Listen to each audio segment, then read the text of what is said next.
Hey guys, I'm here on the B620 and I'm doing some tapping, and I want to show you the difference between what is rigid tapping and floating tapping basically, and how you program that. So in the program,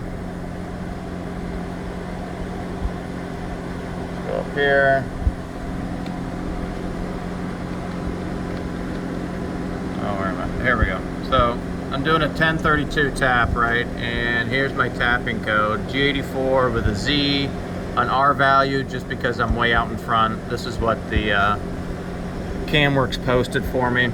But basically that just takes up your rapid. So I'm 1 inch 20 thousandths in front of the part, and then it's gonna rapid 920 in front of the part before it starts its tapping cycle, right? So, and then the feed rate is the pitch, and since I'm using G99, I can actually use the pitch as the feed rate as opposed to using G98, which is inches per minute, right? And then you'd have to calculate that based off of the pitch and your RPMs, more of like, say, on a mill.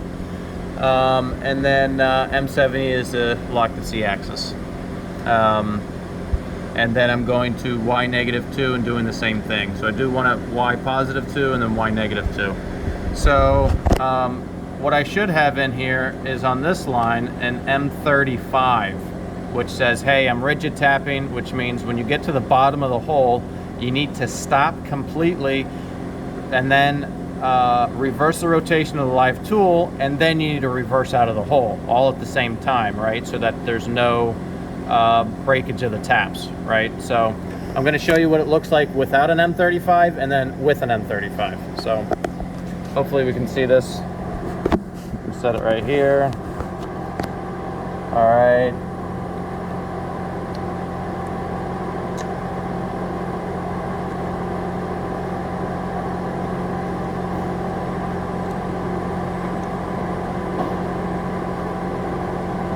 You can barely even tell that it changed direction of the spindle. It was moving so fast. So it really doesn't even stop. It goes in and out, and the rotation of the spindle just kind of happens when after it gets to the bottom, and it starts moving it on its way out. So now I'm going to put an M35 in there. Run that code again.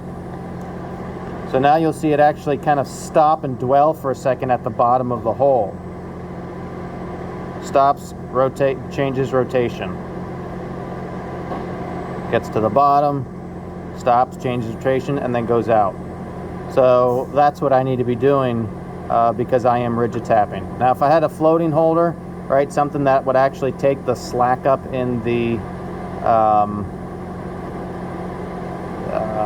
Z-axis is basically what it is. I could use it without the M35, but for most cases you are going to need the M35 in there. Let's just go up in there. So M35 right before the G84 line, and that's it.